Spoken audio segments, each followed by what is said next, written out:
Après avoir parlé de l'histoire de la langue bretonne, place maintenant au parler breton en tant que tel, sa grammaire, sa syntaxe, sa prononciation, et beaucoup, bien sûr, pour illustrer beaucoup d'exemples de ces différents termes qui caractérisent la langue bretonne.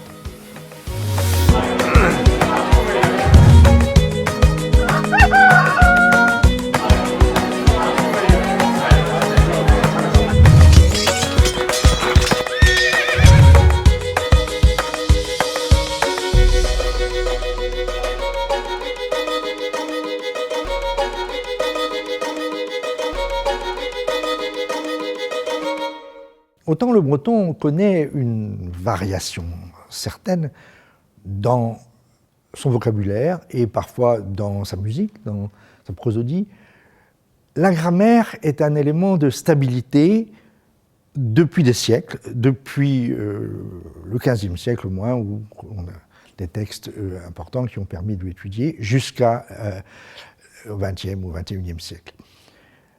Essentiellement, autour d'un verbe central, on va avoir en breton un premier terme qui doit attirer l'attention et qui, par exemple, dans maadé, l'adjectif maad se place en premier et donc le verbe se placera ensuite, et c'est quelque chose qui distingue le breton des langues romanes, bien sûr, comme le français et d'autres langues, même les langues germaniques, où nous avons d'autres structures.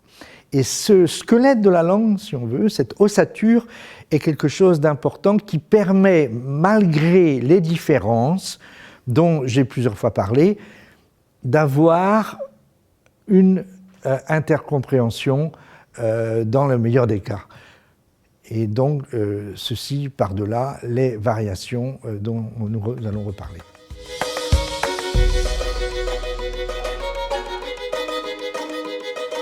La forme écrite du breton nous amène à l'orthographe, aux questions orthographiques, aux questions de graphie.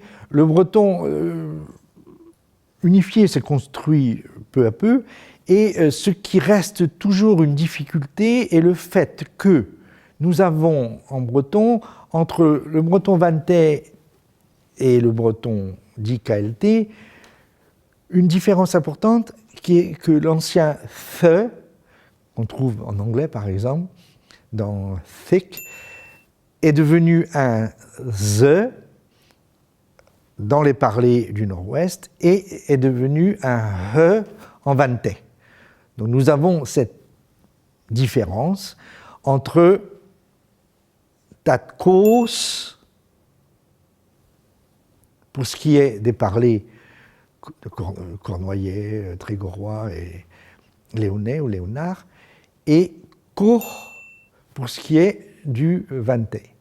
Sachant que tatko, prononcé parfois vers les îles, vers l'est vantais, de façon assez ténue, tako aurait donné le nom d'un poisson, qualifié de grand-père, et peut-être même le mot qui désigne une vieille bagnole, à cause du faciès du dit poisson. Voilà, donc c'est une difficulté parce qu'on emploiera ce ZH qui résume la prononciation à la fois en Z et en H, mais qui évidemment, pour l'enfant qui est ici à Guingamp ou l'enfant qui est là-bas à Beau, est difficile à concevoir et pour les autres locuteurs. Donc, le breton, sinon, s'écrit de façon relativement proche de sa prononciation.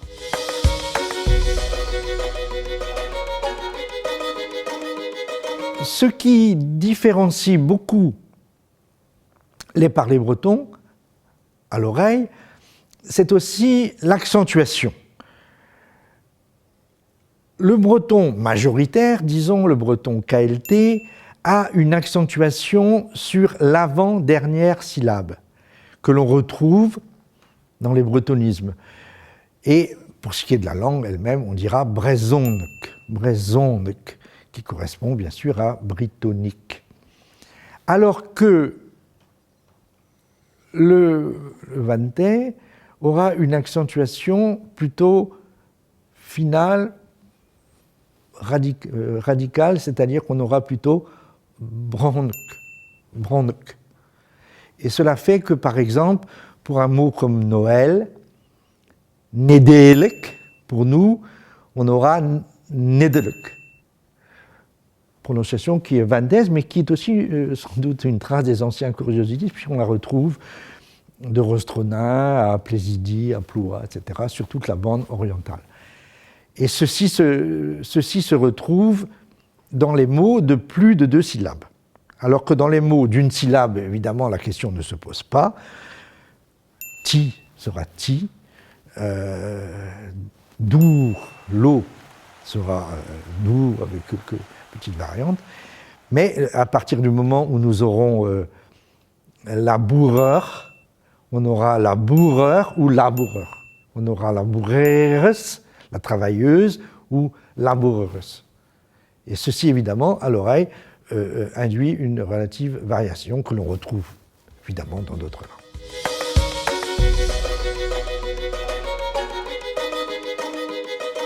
Le breton, même lorsqu'il a disparu, donc en Haute-Bretagne ou parfois dans d'autres zones, laisse de nombreuses traces dans la toponymie, c'est-à-dire dans les noms de lieux. Nous sommes ici à Guingamp, à Kergose. Donc Kergose, nous voyons tout de suite un premier élément, Ker, dont on reparlera, et Cause, dont on a déjà parlé, qui signifie la ville ancienne. Alors il est piquant de remarquer que le centre-ville de Guingamp, sa plus ancienne rue, qui est actuellement une ruelle, une venelle, est la venelle du Cosquer, qui donc est le même, rassemble les mêmes 2 items, mais dans le sens inverse, avec sans doute l'idée, on pense que souvent, lorsqu'on a un Cosquer, on a une origine gallo-romaine. Et on le trouve également avec les Magor, Mogor, dans de nombreux noms de lieux, le Beuse, Beuzit qui désigne le buis, et on pense qu'à chaque fois qu'on a ces termes en toponymie, ça a été prouvé par les archéologies, nous avons une présence antique, donc dite gallo-romaine, mais avec donc, pour ce qui est du buis par exemple, une arrivée d'une plante avec les Romains.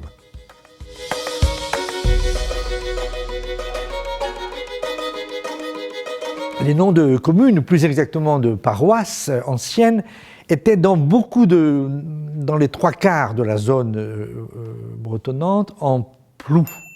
Mais plou, la forme ancienne étant ploiv, s'est développée en plot, en plu, en plé et parfois d'autres formes. Cela désignait la communauté villageoise, disons, assez étendue. Et au bout d'un certain temps, on a eu un découpage en trèves, avec des trèves, traits qui a donné également des noms en tré, trigastel, mais en trève parfois comme tréfléant ou trévlès, qui désigne la trève au sens technique de succursale, de territoire, de petits territoires d'une plus grande paroisse. Et ensuite, nous avons les landes, qui désignent sans doute un ermitage issu d'un défrichement dans la lande, terme celtique antique, et les locs, qui désignent ensuite des oratoires, locus, loc Maria, loc Eltas, loc Miné, loc Enolé, loc Quenolé, bien sûr, et qui sont un petit peu plus tardifs, qui datent plutôt du IXe siècle.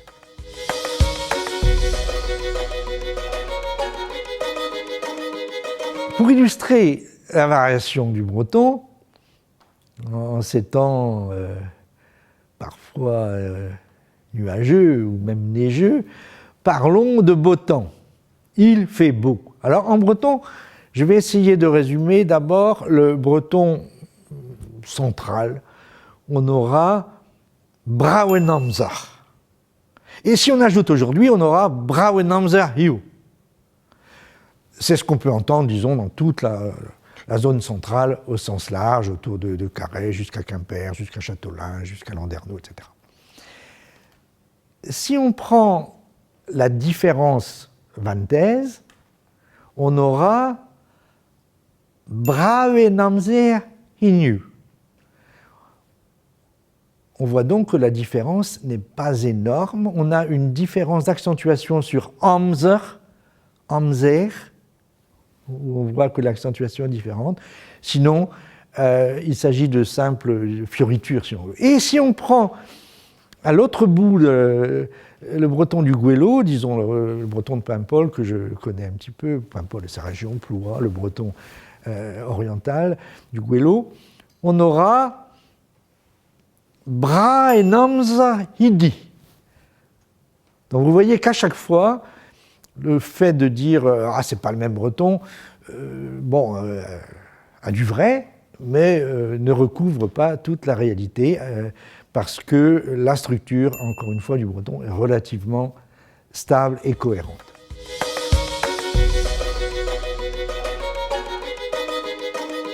Un des mots particulièrement typiques du breton tel qu'on le voit sur les routes, c'est le fameux ker, K-E-R, mais qui a pu s'écrire Q-U-E-R de façon plus ancienne. Et c'est un terme pan-celtique, et même davantage. En irlandais, sous la forme cair, il a le sens vraiment de forteresse.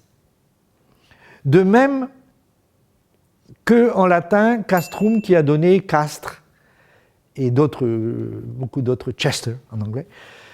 En gallois, caer, justement, c'est la façon dont on dit en gallois Chester, la ville de Chester.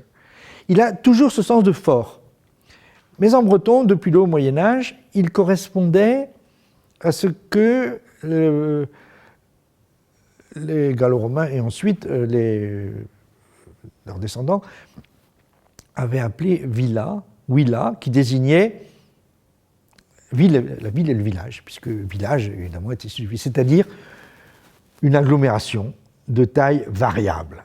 Ce ker sera suivi soit d'un adjectif, par exemple ker sioul, Sioul, qui veut dire calme, qu'on trouve à Osronin, où est née une femme écrivain du début du XXe. Souvent, il est suivi d'un nom commun, Kerguat, la ville, le village du bois, ou parfois d'un nom de personne, par exemple Kerhervé, qu'on trouve dans de nombreux endroits et qui est également devenu un nom de famille, avec une variante Kené Hervé, parce que nous avons le synonyme Kenner qui désigne plutôt la butte. Ce Ker, parfois, alors ce Ker est devenu un nom de famille, on trouve, je crois, environ 40 000 noms de lieux en Ker, sur toute la Bretagne, Basse-Bretagne essentiellement, mais parfois aussi Haute-Bretagne, sous la forme Car parfois. Car, parce que la forme ancienne était Caer. Et en tant que nom de famille, il est également très courant.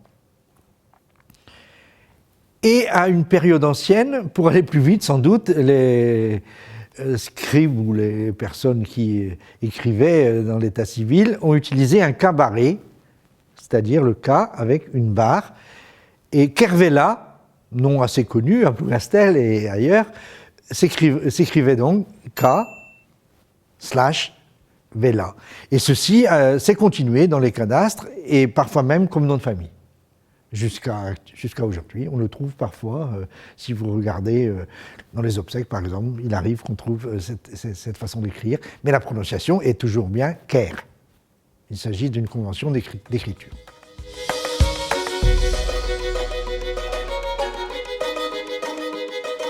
Le C''H est une convention d'écriture qui n'est pas très ancienne, qui remonte au XVIIe siècle, parce qu'auparavant, on utilisait simplement le CH et il se prononçait H.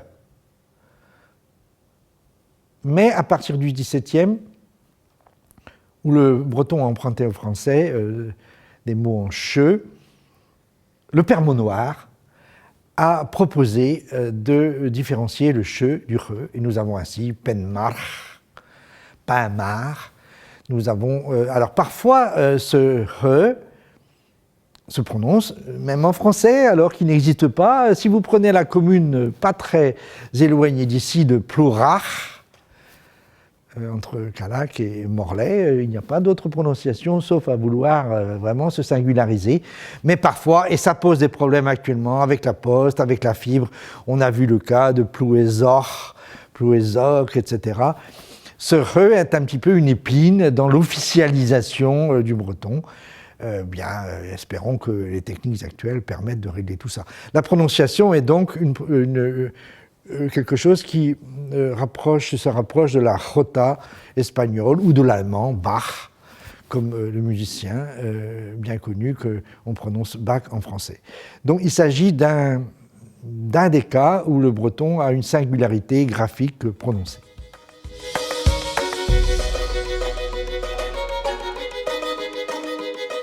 Parlons un petit peu de civilité bretonne. Alors, on le voit écrit parfois dans les grands magasins, des maths, écrit en un mot, mais il s'agit de deux termes. Des, le jour, et mat, bon. Jour, bon. Comme lorsqu'on dit en anglais good day, ce n'est pas quelque chose d'extrêmement usuel, mais bon, cela existe par écrit depuis des siècles. Dans le théâtre notamment, on acceptera donc ce calque en quelque sorte du français et d'autres langues, je pense au catalan et je pense à d'autres exemples, basés sur le souhait d'une bonne journée.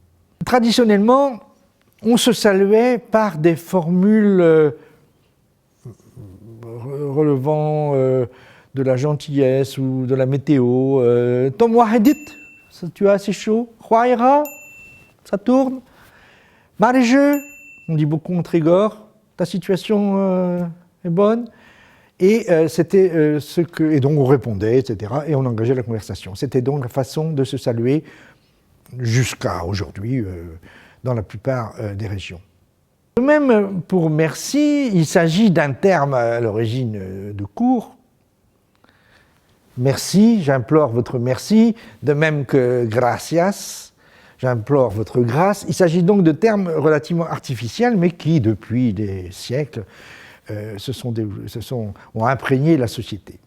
Alors, en breton, nous avons une formule traditionnelle, mais qui est un petit peu comme le hamdoullah ou le hamdoulillah que l'on entend assez souvent maintenant également venant de l'arabe. Il s'agit de benosdoué, qui veut dire bénédiction de Dieu. Alors autant dire que dans une société laïque, laïcisée, c'est un terme qui est relativement connoté, mais qui était ce qui se disait. J'ai entendu un prêtre qui m'a dit, il y a bien longtemps déjà, trugare qui signifie miséricorde, c'est-à-dire merci, trugare velare dahi. On dit ça aux chiens, à benosdoué da vestranti, mais au maître de maison, on dit benosdoué, bénédiction de Dieu. Et donc voilà pourquoi peut-être les Bretons disaient davantage merci, mais pas tout seul. Merci dit, merci d'ar, merci à toi, merci à vous, merci Cales, merci beaucoup, merci Brasse, grand merci. C'est-à-dire qu'ils bretonisaient ce merci qui leur venait, bien sûr, via le français. Voilà pour ce qui est des remerciements.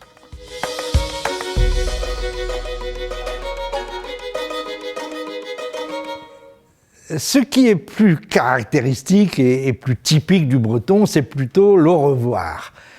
Kenavo. Là encore, écrit en un mot, il contient 3 items. Ken, il ne s'agit pas du mari de Barbie ni d'autre chose. A, vo. Traduction littérale, jusqu'à ce que soit, c'est-à-dire à la revoyure, comme on dit dans certains parlers.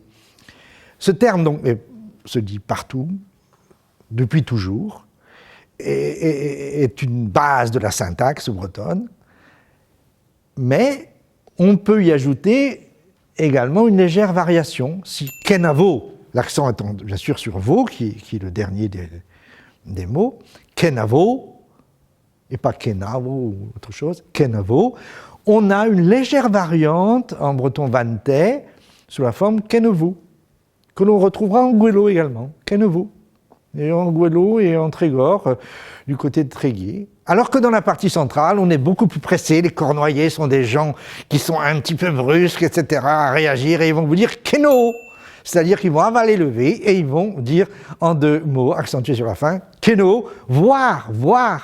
Dans la partie sud, cheno. ce n'est qu'un au revoir. Pour en savoir plus, pour voir, revoir toutes ces vidéos concernant la langue et la culture bretonne, il n'y a bien sûr que mo.bzh.